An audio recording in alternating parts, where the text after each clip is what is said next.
Hello. Welcome to Aetheral Space 2.13, 2.13. We've reached the unlucky number on this, almost Halloween. Well, Oh no! well, by the time you read this, Halloween would have been yesterday. Well, no, because no, it would have been around a week or so ago. So, funny thing about this... words, welcome to the Halloween special. For the first time ever, when Tan and I clap synced, we were like perfectly in sync, and he was like, wow, we've never been more in sync, and then the next 10 seconds we kept accidentally talking over each other to try and do the intro. Oh no, we like focused all our energy into one moment. Yeah! Well, our chakras aligned for merely a second. It was like the exploits of that man, Steven Universe. No. We fused. So, Aetheral Space. Yeah. Last time, what happened, I believe, was Dragon and Serena/Bruno started fighting Samael, and Serena/Bruno put their all into making this giant, like, stone sword, and they broke his script that summons the automatic, and broke one of his, like, freakishly, either his hand or his arm. I think it was his arm. Yeah. So she basically disabled one of his arms, as well as the ability to call scripts, and then because, you know, they were on meds and, like, fucked up, she passed out. And then Dragon was like, I'll be the one to defeat you, even though shooting his fucking gun into him was merely like a warmth to Samael's skin. So I'm sure Dragon has some strategy that involves breaking these pillars like a video game boss fight, so they land on him. But we're gonna see, I guess.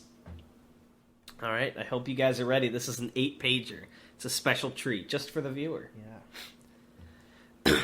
Zakos' eye twitched as he stared at Dragon Hadrian, unable to believe the words that had just been thrown at him. You? He whispered, turning, his broken arm dragging on the floor behind him.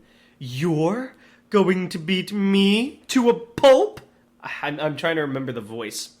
That's right, smiled Hadrian. Oh, Hadrian. Are you having trouble hearing me?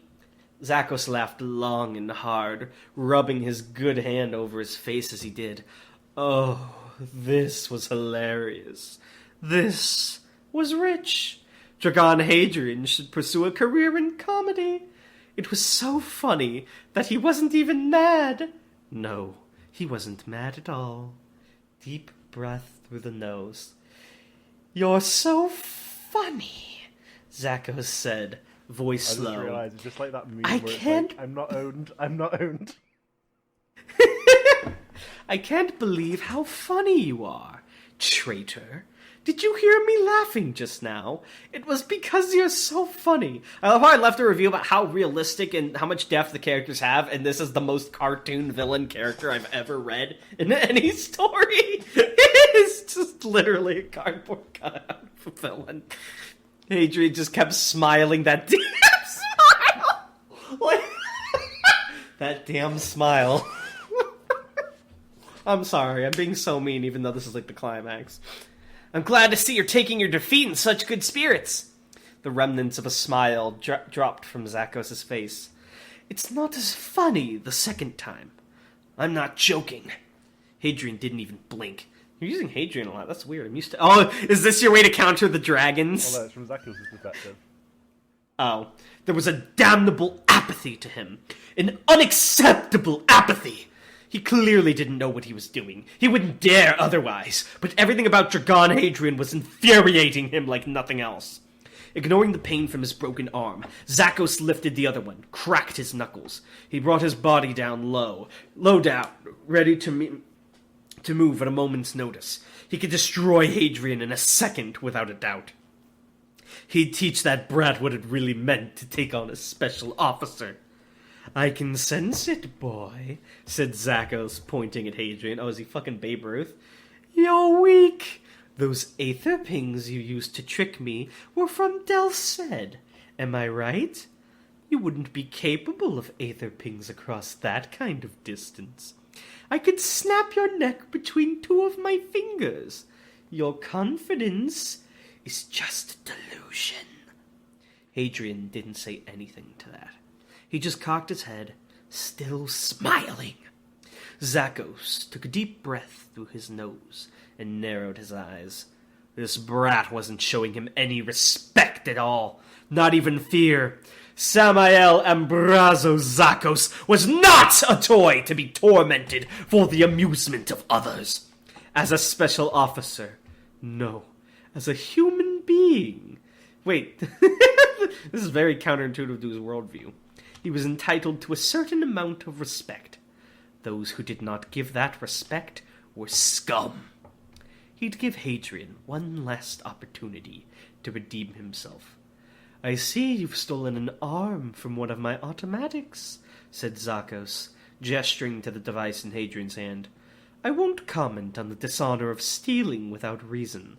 Can I assume from that shot earlier that you've converted the arm into a simple plasma pistol? No answer. That's fine, chuckled Zakos, waving his arm through the air theatrically. It's fine if you don't wish to talk. I would want to save my breath for my last words, too, if I were in your position. So, I'm going to speak now on the assumption that that is a converted plasma pistol you're holding in your hand right there. Again, no reply. Zakos clicked his tongue in annoyance. Enemies though they may be, that was no excuse for rudeness. He pushed down the urge to rush at Hadrian immediately, and spoke.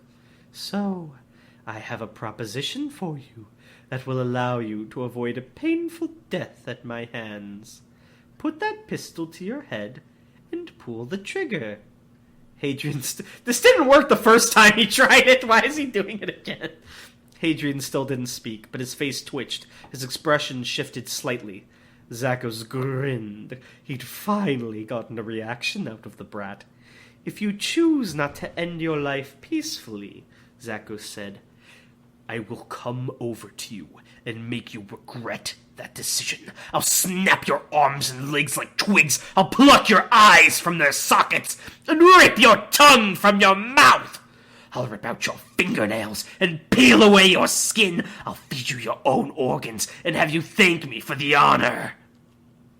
As he spoke, Zakos became more engrossed in the fantasy he was weaving, the words coming out thicker and faster, as if he were drunk on the idea of such heavenly retribution.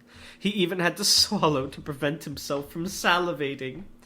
I'm sure you agree that would be an unpleasant experience for you, Zakos concluded. In comparison, putting a gun to your head and simply turning yourself off doesn't seem quite so bad, does it?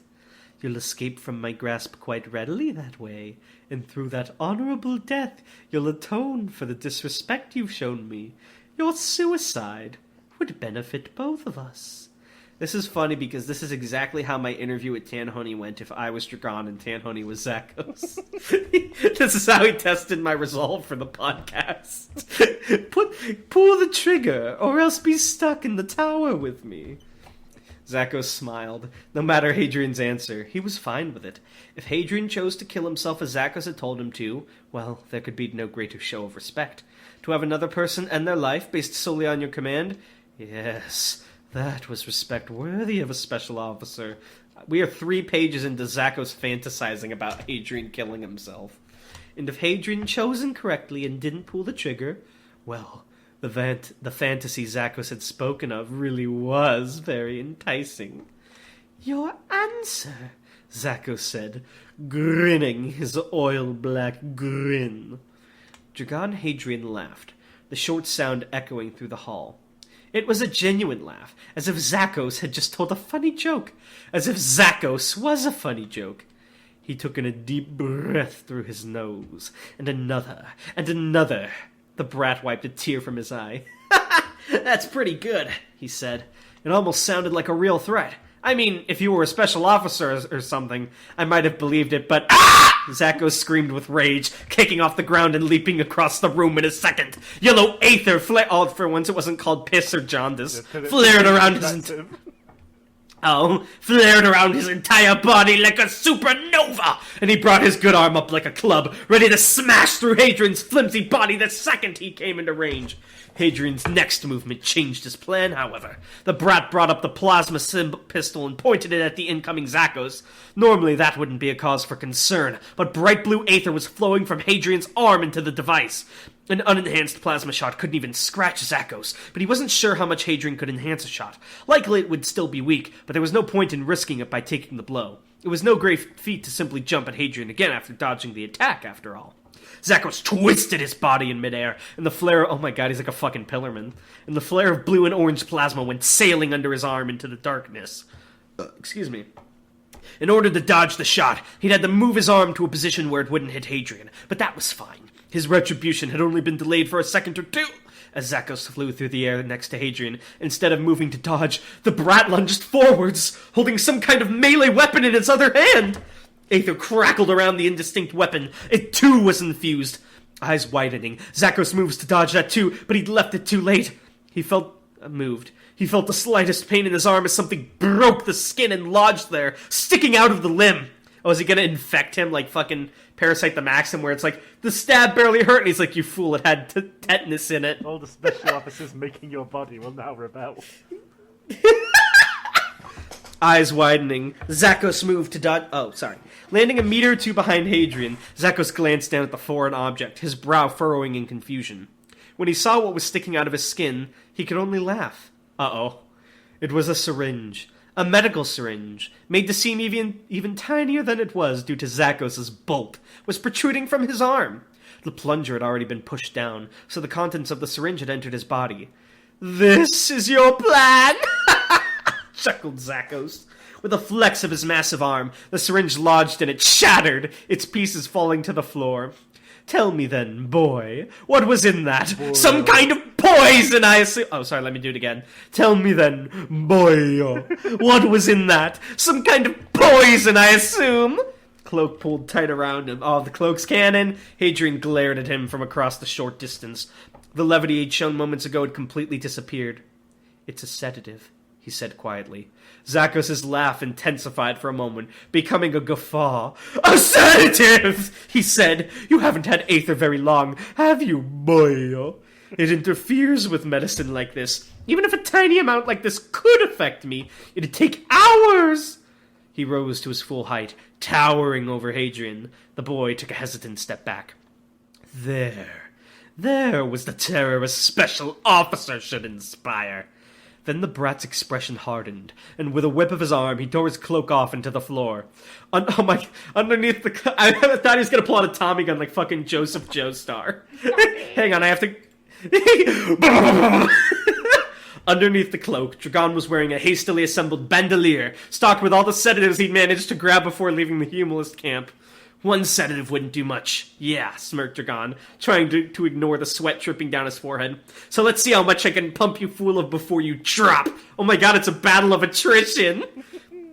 That was easier said than done, though. This is like anime, but I'm saying this in a good way. Like, I totally want to watch this, like, fight scene. Fucking, like, Zach goes boom, boom through the scenery as Dragon's, like, trying to stab these syringes. The special officer was blindingly... Oh, sorry. That was easier said than done, though. The special officer was blindingly fast, and the plasma pistol would only work as a means to control his movements so long as he didn't actually get hit by it. Dragon knew better than anyone that the plasma wouldn't do any damage. All he had were his words, the syringes, and the plasma pistol. But they were all he needed. One syringe in. Oh, he's fucking goblin slayering it. Flaring his Aether, Dragon dodged to the side as Zakos slammed his fist down in the spot where he'd just been standing, sending a shower of rubble flying upwards and filling the air. Zakos was moving with rage as his fuel now, not making optimal moves. Exploiting that clumsiness was the only chance that Dragon had. The special officer swung his arm sideways, aiming to take off Dragon's head, but he threw himself down at the last moment. At the same time, he stabbed up with both hands, stabbing two Aether... Ooh, stabbed twice and close. Two Aether-infused syringes deep into the arm and pushing down the plunges. Oh, that's so cool! 3D. Roaring with anger, Zakos kicked his leg forward. Kicked his leg forward with blinding speed, and even though Dragon moved as fast as possible to dodge, it wasn't quite fast enough. Boo! Feeling the foot impact against his side, Dragon went spinning across the room, landing on a heap near the opposite pillar.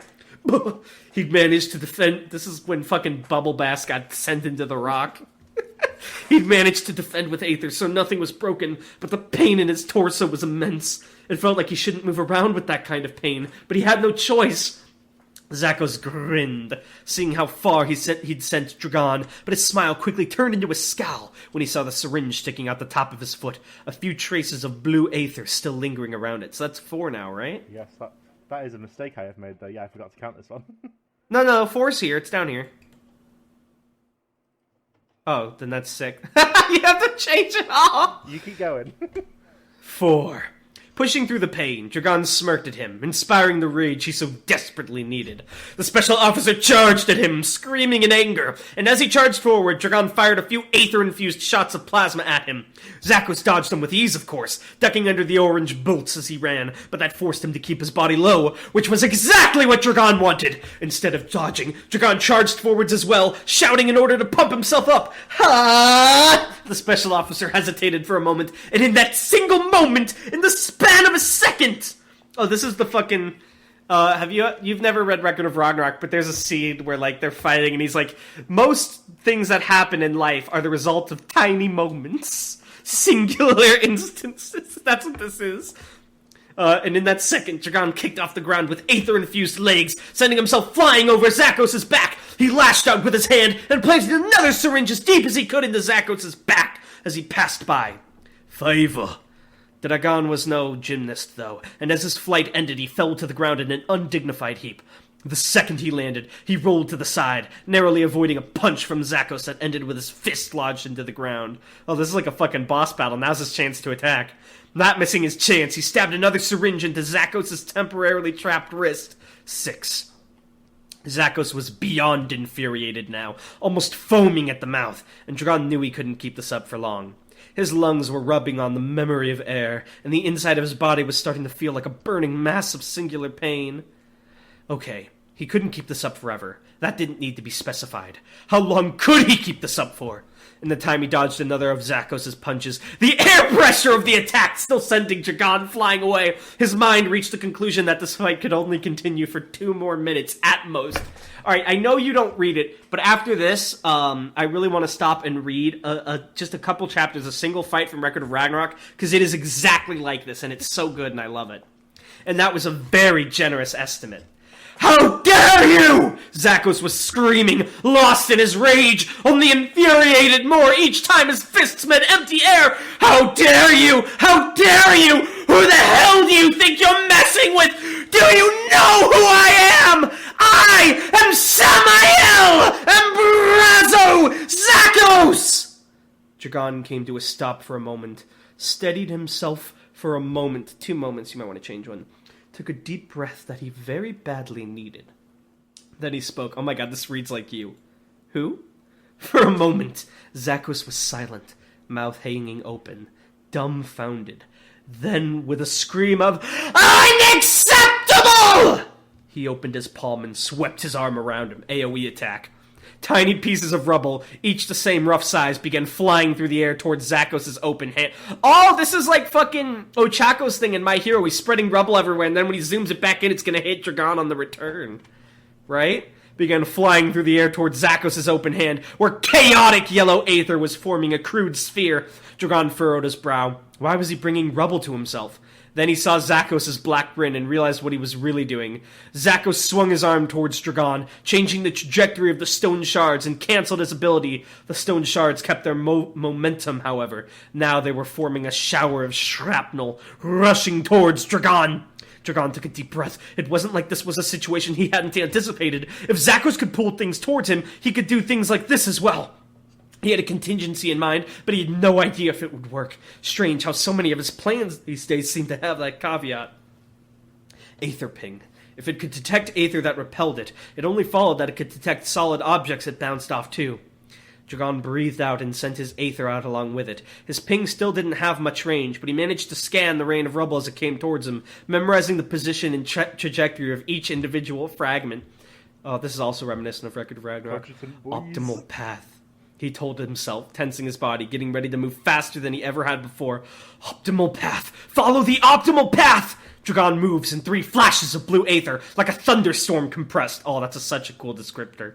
From an outsider's perspective, no movement was even visible, just the cogitant switching between 3 different positions. Is that going to be Dragon's new signature technique, like the super quick movement? Rock flying through the empty air where he'd just been. He didn't quite succeed, however. During his last movement, when he thought he'd escaped the worst of it, 2 rocks struck him in the torso, causing him to double over, and another hit him right in the face. This is like fucking... This is exactly like... I'm sorry, I keep stopping to compare this to fucking anime. I'm such a weeb. This is like, remember in part 3 when he freezes Jotaro and Dio, like, throws the rain of knives? And he's, like, trying to block them all? Shoo, shoo, shoo, with the fucking rumble. He picks one up, he's like, I'll add one more. Dragon's, like, frozen there. It's like, I can do it! The optimal path! No, he couldn't worry about that. All those magazines from the humorless camp. Dragon, what I almost think is, and I don't know if this is gonna happen or not, but you mentioned he had bandoliers around his chest. I'm almost thinking the rocks are gonna smash the rest of his serums, right? And then he's gonna be like, oh, I'm fucked. Dragon fell to the floor, the breath knocked out of him, trying to blink blood out of his eyes. The makeshift pistol, too, clattered to the ground too far away to grab. He was unarmed. No, he couldn't worry about that yet. He had to get up. He needed to get up and prepare his next move, or else he would die. He tried to force strength into his legs, but they just quivered weakly on the ground.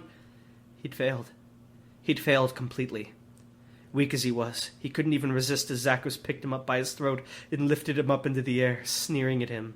Blood was running down Dragon's face, so he could only really see the special officer's face through one eye, but that was enough. Zakos' face was set for murder. This is where fucking Skipper walks in and is like, you won the psychological battle, Dragon. He pretty much did, to be honest. Not so smug now, are you, you little bastard? Zakos hissed, any remnant of the dignified special officer he tried to portray now discarded. How's it feel, huh? It hurts? Arm moving clumsily, Dragon plunged... This should be 7, by the way. Yeah. Dragon plunged another syringe into the man's bicep and pushed the plunger. 7. It didn't matter, though. It wasn't even desperation that had moved him there. It was spite. The sedatives would only take effect long after he, Bruno, and Serena were dead. The fight had been pointless from the start. Figures, thought Dragon, watching Zakos rear his head back for a skull-crushing headbutt. The second I start getting stupid thoughts in my head about justice and teaching assholes like this a lesson, I end up dead, end up dragging others down with me. He really was a piece of shit. Zakos brought his head down. You cannot end me there! So I feel so bad. So I get to read the next part immediately, but the viewers have to wait like fucking 3 days. I hope Dragon doesn't die. Oh man, I peaked the audio so much during this. No worries, that's the intended Zakos experience. I'm glad I did it justice. I'm glad you liked it. Hey shit ass, wanna fight Dragon Asian? Fucking Zakos manhunt. Oh, Dragon! Oh, that was so much fun. Alright, so... what's a question for this? I'm trying to think. What's a good question for the viewers? What kind of abilities do you think Dragon should develop that he has tried out so far, I guess? Oh yeah, I mentioned the speed thing, but until that's established, Dragon still doesn't have like his signature move. I like the idea of him playing like more smart with his environment and perfecting the like split speed thing. That's kind of cool. I haven't seen anyone else do that with Aether yet, which makes me think it's not a basic technique, or else Ruth would use it all the time. No, she's pretty fast anyway, though. Yeah, and it's something that only he can do because he can calculate like all the trajectories with his cogitant mind. That'd be cool. But yeah, tell us what you think a cool signature move for Dragon would be, and Tanhony will totally, definitely not steal it for the book. I already know what he's getting. Oh, okay. All right. Bye! Bye!